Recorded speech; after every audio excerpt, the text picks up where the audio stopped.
Today's topic is early intervention. In this lesson, we're going to look at observation, documentation, and assessment for children with atypical needs. According to Dr. Tina Boudrin, teachers make more minute-by-minute decisions than brain surgeons. And that is why you're going home so exhausted every day. Working with young children is so rewarding, but it can also come with certain challenges. Sometimes young children face obstacles in their development, and without the ability to communicate with us, it can be hard for us to understand what exactly is going on. As early childhood teachers, it has become increasingly important for us to be able to assess each child's development. By understanding what is typical, as well as what might be a cause for concern, we can help meet the needs of each and every single one of our students. In this lesson, we're going to look at how to assess for early intervention. First, let's begin by understanding the senses in relation to child development. Let's consider sight. The visual sense is initiated when light enters the eye and is interpreted into a physical representation of the world around us. About half of our brain is involved in our ability to be able to see. When we are born, we can see only about 20/400, but by 6 months of age, it has already improved to 20/25. Focusing, eye tracking, eye teaming, and depth perception continue to develop in early and middle adolescence. Vision is integral to balance and upright positioning. Eye contact is the most powerful form of nonverbal communication, which makes up about 2/3 of all communication as a whole. Children with hypersensitivities to visual input may rub their eyes, have watery eyes, or have headaches after looking at screens or media. They may display an increase in negative behavior in crowded areas or in brightly lit or colorful rooms. They may avoid eye contact or have difficulty with sustained visual attention on certain tasks. They may squint or cover their eyes or tilt their head when they're trying to see something. They may be overly distracted by toys or decorations or moving people throughout the room. Children with hyposensitivities to visual input may seek out toys that spin or have lights. They may have difficulty judging spatial relationships. They may bump into things as they walk. They may touch or mouth things to make up for the decreased visual input. They may hold objects really close to their face or stare into bright lights. Next, we'll consider hearing. This sense involves the ability to perceive sound by detecting vibrations. Your ears actually operate 24 hours per day. Infants develop a full range of hearing between 4 and 8 months of age. Auditory deafness is a heightened sensitivity to sound. To a child who is overstimulated, noisy environments can be interpreted as a threat. This can contribute to an increase in anxiety and cause the child to go into fight, flight, or freeze mode. Children with auditory hypersensitivities may be easily distracted by noises that don't bother other children, such as the buzzing of fluorescent lights, clocks, heaters, or fans. They may be fearful of sounds, like a flushing toilet or a hairdryer or a vacuum cleaner.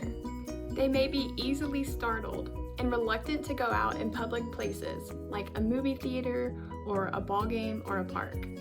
They may tune out or shut down completely in the classroom. They may act out in order to be removed from the chaos. They may be disorganized, scream, or cover their ears. They may grit or grind their teeth or make loud noises when they're overwhelmed. Children with auditory hyposensitivities may appear disoriented, requiring repeated verbal cues before responding. They may prefer loud music or television, or seem like they're in their own little world. They may not have babbled much in the infant and toddler stages. They have difficulty localizing sound, appearing confused as to where the sound is coming from, and they may appear to not hear certain sounds. The sense of taste involves the tongue, smell, texture, and temperature. Taste is functional in the 3rd trimester. It is perceived in the amniotic fluid.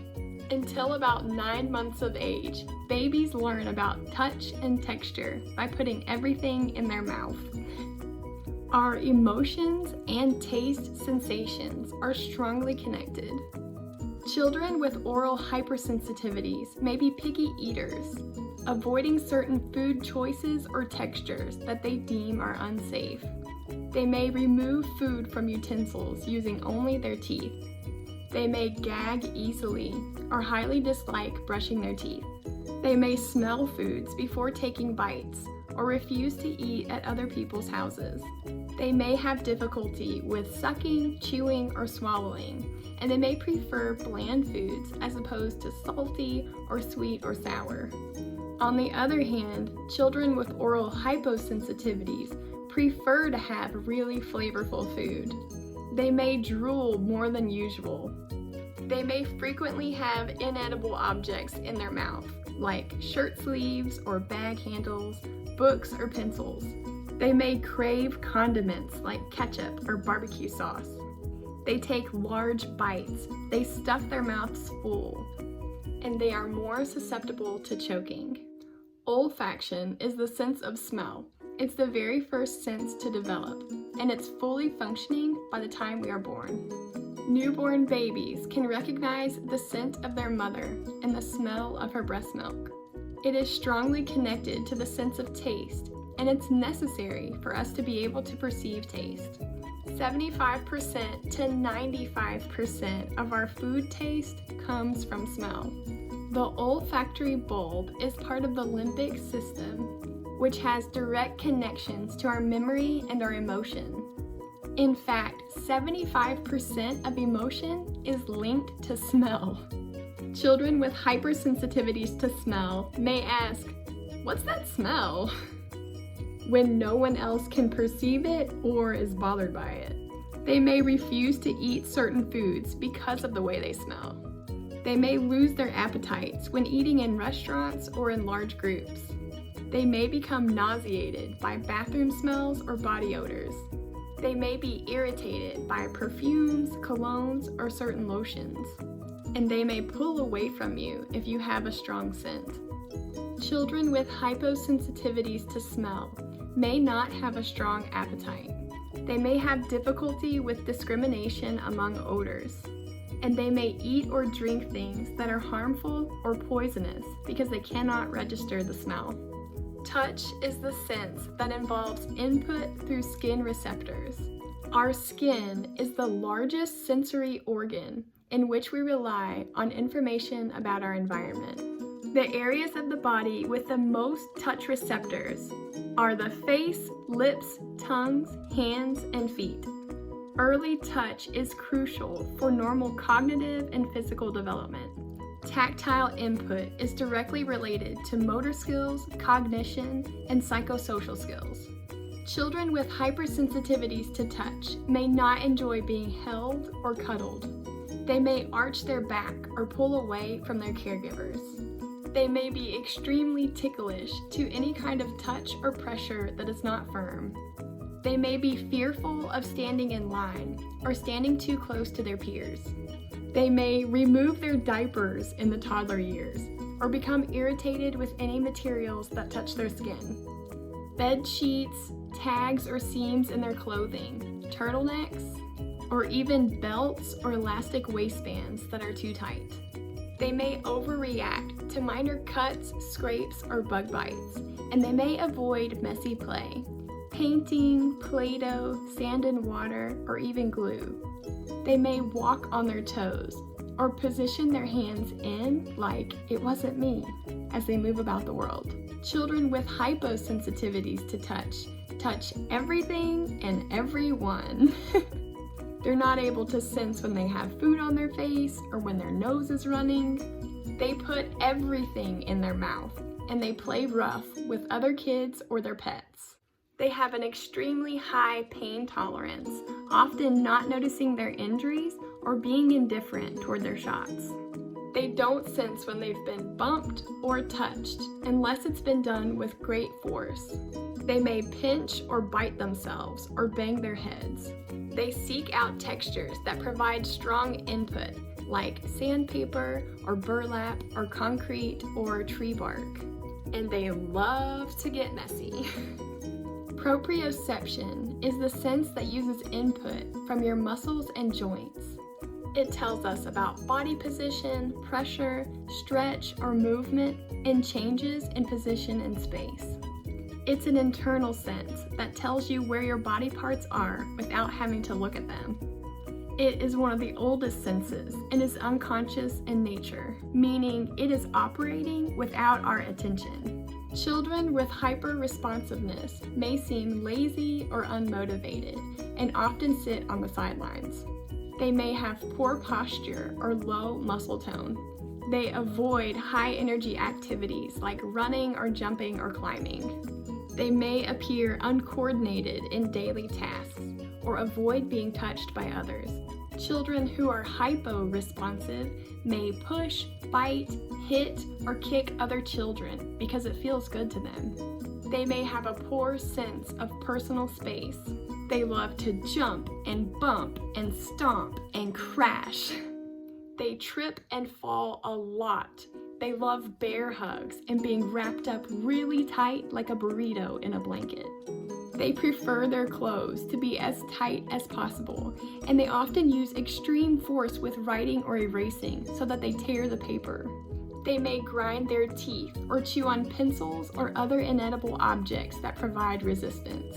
And finally, the vestibular sense is the sense that's located within our inner ear. It detects movement, position of our head in space, gravitational changes, and acceleration and deceleration of movement. The vestibular system is the prime organizer of all sensory input. Anytime the head moves, the vestibular system is active. One part deals with rotational movements and the other part deals with linear movements. A well-balanced vestibular system is necessary for self-regulation, which involves improved focus and attention. Children who are hyper-responsive may move slowly or cautiously. They may appear clumsy or uncoordinated. They may be fearful of stairs, escalators, merry-go-rounds, or monkey bars. This is known as gravitational insecurity. They may be afraid of being turned upside down, or may have disliked bouncers or swings or tummy time as an infant. They may use rigid movement patterns with little head movement, and they may isolate themselves in group tasks, sitting on the sidelines. Children who are hypo-responsive may have low muscle tone. They may be in constant motion, fidgeting, rocking, or shaking their leg while they're sitting. These are the kids that can't sit still. They may be fearless or thrill-seeking and have a poor sense of personal space, which may make it hard for them to develop and maintain relationships. As early childhood teachers, it's important for us to understand the senses and how they are impacting each child's development. We are all sensory beings with strong preferences and dislikes, and we're all just trying to figure out how to get through the day the best way that we can. By being aware of the sensory difficulties in our children, we can support them as they grow and develop in our classroom.